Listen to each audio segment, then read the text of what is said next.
Howdy! This is that crusty old biker from the Hogtide Rising Channel, and I want to thank you all for taking some time out of your busy day to join me here.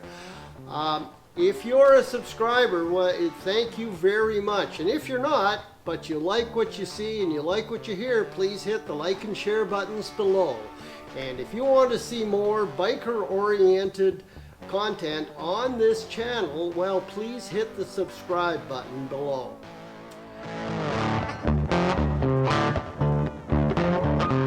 Hi, we're back. This is Jim Powers, that crusty old biker on the Hogtide Rising Channel, sitting here in the living room of my friend Nathan Olson. We've been talking over the last 2-3 weeks about the motorcycle accidents we were in. We talked about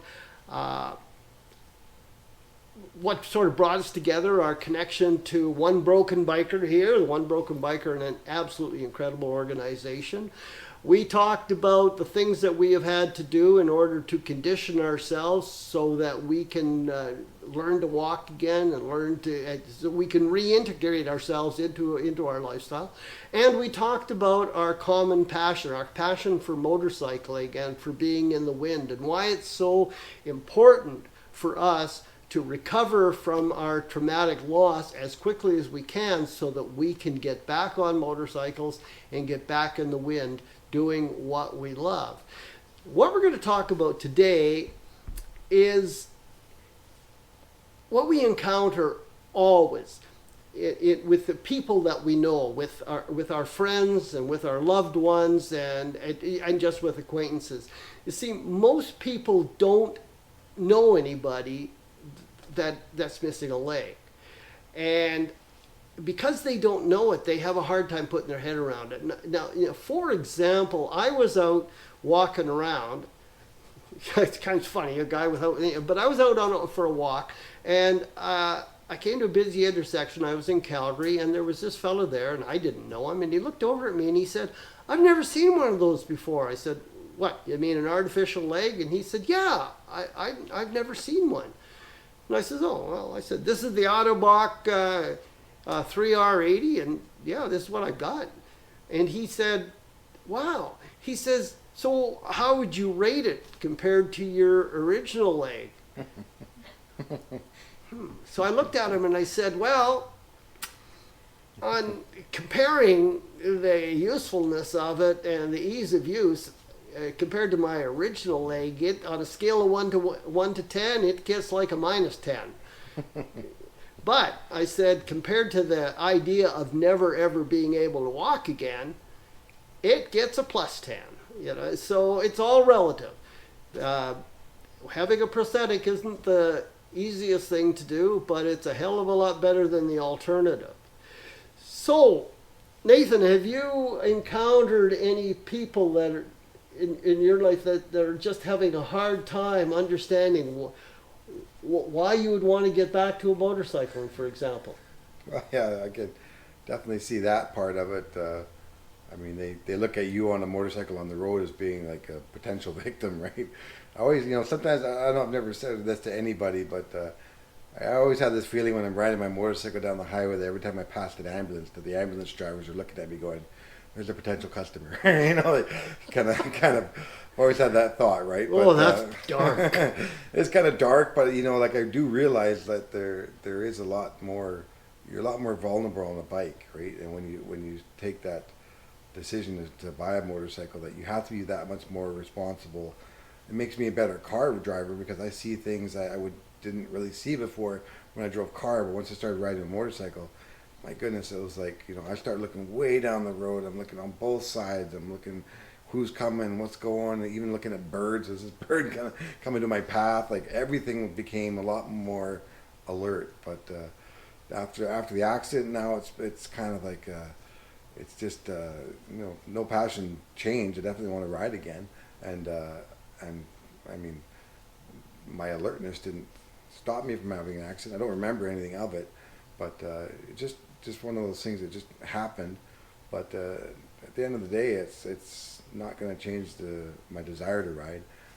But people definitely come along and look at me like they thought I was nuts before for riding a motorcycle. Now they think I'm even probably more stupid because of what's happened. But my goodness, it's just, I mean, 25 years of riding and never had anything happen. Like, I mean, maybe a little bit of a speed wobble off of a wet road when you're accelerating and you give it a little bit more gas than the traction allows. But for the most part, my God, I just 25 years of enjoying something. I mean, I've always said if someone gets in an accident in a car, they don't stop driving a car. And that's just a functional thing that people use to get from A to B. The passion in a car isn't so much like a passion of a person riding a motorcycle. And when you get that passion and it gets you from A to B, I mean, you can't really beat it. Well, what you encounter, I find that there's riders and then there's the non-riders. Now, the riders understand completely why you want to get back on the motorcycles. They don't really understand how you're going to do it, but they understand, and you get a lot of support from them. But people that are not into motorcycling, they do have a hard time, and they want to define you. This is my opinion. They want to define you by their terms, by what they perceive as their limitations. And most people, when they see somebody on a leg, on an artificial leg or without a leg, in your case, the first thing they look at and think about is how they could handle it, and they don't know how they could handle it. And it's like, oh wow, how would I ever handle it? And that's that gets into their head. So you'll find that a lot of people, they'll try to overcompensate. So they'll want to help you with things that you're more than capable of doing yourself. And as you start walking on your leg, you actually have to kind of tell people, no, it's okay, I can do it. That becomes important. So that's an issue. You'll find, though, a lot of people, they don't understand why you could possibly want to go on a motorcycle. And the thing they don't understand about an injured motorcyclist is, first off, when you have a burning desire to get back to doing something, you are willing to move heaven and earth to make it happen.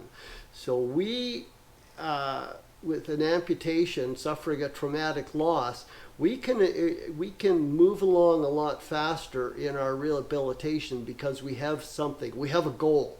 And that's what's motivated me. I have a goal to get back in the wind. And I have been told stories about people that have suffered a similar injury, and a year after they're still in bed. They can't get themselves motivated. So that's kind of a thing with us. So how do you feel about what's coming up? Oh, it's a lot. I mean, for me, I think the only thing that would ever deter me from riding motorcycles is if my wife said to me, "No, we're done." I would have been like, "Okay," like we're a team, right? So, I mean, I look at it now like she still has her motorcycle, right? And she goes off for a ride. I'm like, come on, a little jealous, right? Like so, but since my accident, she's taking the insurance off of her bike, and we both look at it like, okay, where are we going next, right? But my brothers both ride. They're coming down in July here. One's from Fort St. John. He's going to be riding all the way from Fort St. John down here. Our other brother's in Abbotsford. He'll be coming. They will both be coming on their bikes.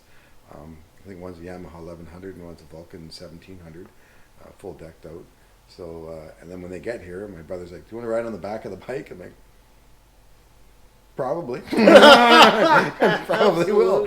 Probably will. And we'll both go for a ride. And my wife, I'm sure, her bike for the weekend, and we'll go bomb off someplace. And I won't even have a prosthetic yet. So, well, speaking of your wife, we've alluded to Jennifer being here, but we haven't introduced our audience to Jennifer. So what we're going to do now is we're going to just make a little room here on the couch. Jennifer's going to come over and join us.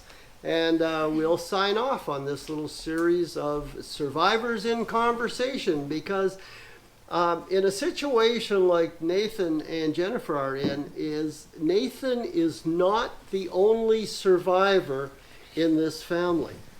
Jennifer is every much a survivor. She is every much surviving Nathan's accident. The difference is that OBB does not give her a survivor pin like this. Yeah. No, I didn't get one. But don't ever underestimate the benefit of having a loving wife to join you in your journey. I like to say nobody can can do this ride for me, but people are more than welcome to join me on the ride. And Jennifer and Nathan are well on their way on their ride, on their journey to recovery, as am I. So thanks a lot, guys, for joining us. I hope you enjoyed our conversation. I hope maybe you benefited a little bit from it. And I definitely hope you never have to be joining me and talking about your injuries. But this is Jim Powers, that crusty old biker. I'm signing off for now. Thank you very much for joining me. If you like what you see, if you like what you hear, and please hit the like and share buttons below. I'm more than willing to answer your comments in the comment section below. I have a playlist over there, the playlist, and there's some interesting things you might find on there that you want to listen to. But thank you very much. This is Jim Powers, that crusty old biker, and we'll see you on the next video.